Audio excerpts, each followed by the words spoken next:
And they also mentioned so many members of the then parliament that they are Freemasons. We know that. Can they deny? So I think that was the reason why such programs vanished into thin air from then on, because they must have offended the politicians as well as the Freemason leadership.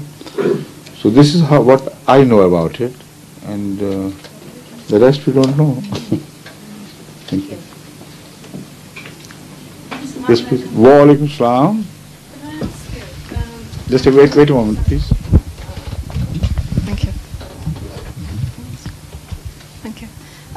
When Jesus was asked about heaven in the Bible, it's quoted as him answering that there's many rooms in my Father's mansion. Could I ask you please to share with us tonight your idea of heaven? Heaven? Yes, please. Well, you're talking of heaven on earth or heaven in the space? Yeah, no, heaven. What? Heaven after death. Heaven after death? Yes, please. In my concept, there is no heaven after death, there is no heaven before death. We create our own heaven. If we can't live in a peaceful society, a heavenly society, which is of our own making and born out of our own human relationship, then to expect a heaven after death is a very stupid idea. Utterly mad idea. When given a chance to build a heaven here, you rejected that chance, that opportunity. And you die in the hope that God will be befooled and say, all right, let them have created hell for others, but I'll put them in heaven. No such thing. It's impossible. Just a madman's dream. Heaven is only created here by us on earth, by ourselves. Even surrounded by hell, we create islands of heaven. Good people everywhere do that. And they are rewarded for that here on earth, and they know that this is peace. They know what nobility is, and they are rewarded along the course of their life for every good action they perform. They can shut their eyes in peace, knowing that when they created a heaven for the servants of God here on earth, they couldn't expect a bad thing from God, who is more kinder and more benign than they could ever be. But what is the nature of that heaven? According to the founder of the Ahmadiyya community, in his book entitled The Philosophy of the Teachings of Islam, he has also discussed this issue of the nature of heaven and hell.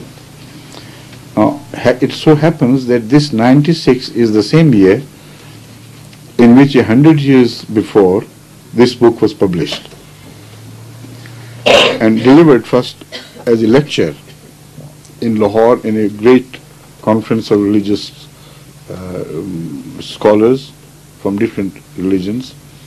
5 important burning questions were given to the scholars to answer those questions with reference to their own divine teachings, not from their own personal inclinations or preferences.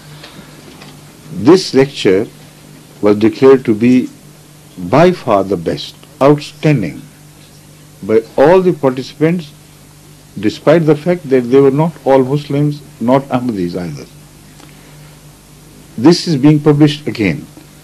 If you want to learn more about this issue, I would advise you to read that book. It is worthy of note, because in that time when Ahmadiyyat was very little known elsewhere in the world, Tolstoy happened to have a copy of this translated into English and published in the Ahmadiyya General Review of Religions. And he wrote a letter to the editor that this book, which is being serialized in your magazine, is of such great importance to the entire mankind that I have never seen the like of it before. So it should be widely published and introduced to the whole world. And Tolstoy, was a great scholar of Russia, highly respected in the intellectual world. So this book contains the answer to this question in detail. In short, what he said was that the physical world here will be left behind. It will not be recreated. The essence of this life is developed in the form of a soul which can outlive its separation from the body. While in the animal kingdom this does not happen, they have not matured enough, they are not advanced enough to be able to outlive their physical contact here on earth. So when the body dies, their soul also dissipates into nothingness. But human souls, with the mind and with the qualities which make it possible for humans to conceive of God and things far beyond them, back in history, in future, in this space, traveling up to the distance of 20 billion years, light years, not ordinary years, in space and in time, backward and forth.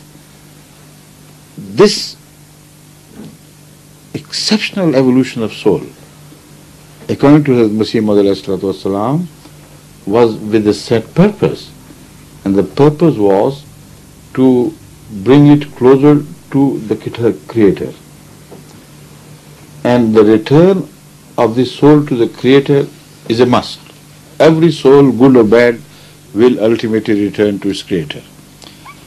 Now, if that soul developed itself healthily here on earth, then the example of such a soul would be like a healthy fetus in the mother, in the uterus of a healthy mother. It develops healthily, and the mother delivers a healthy, bouncing child. And you can know that within that experience of 9 months, the mother also had a sense of happiness and satisfaction, and the fetus also had that sense. Although it could not tell, it could not speak, but the medical experts have now determined very clearly and positively through experimentation that the happy child within is the healthy child.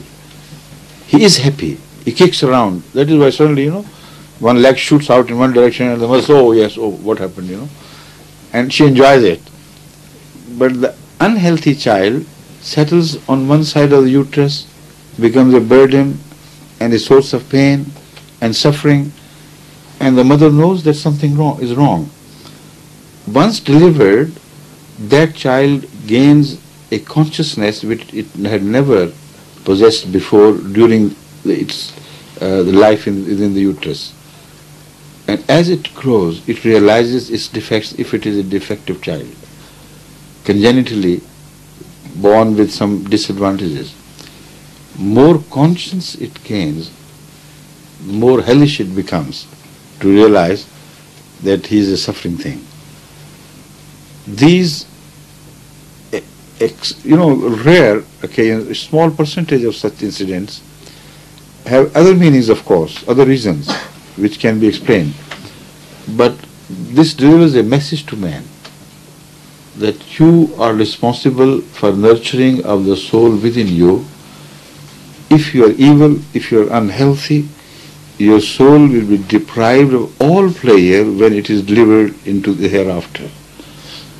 Now, the example of such hell and heaven has been further illustrated and explained by the founder of the Ahmadiyya community by way of drawing our attention to some examples such as, he says, if somebody is healthy, strong, but extremely thirsty and also hungry, you offer him a chilled bunch of grapes, and that would be a heaven for him.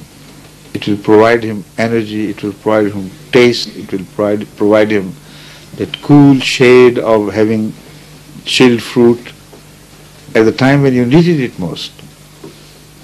But if a man is, even if he is at the verge of death, because he's dehydrated, but he is very nauseated, very much nauseated, you offer the same bunch to him, and he would prefer death rather than to have a taste of one single grape out of that bunch. So remove it, because the very sight creates nausea. No, it's the same thing.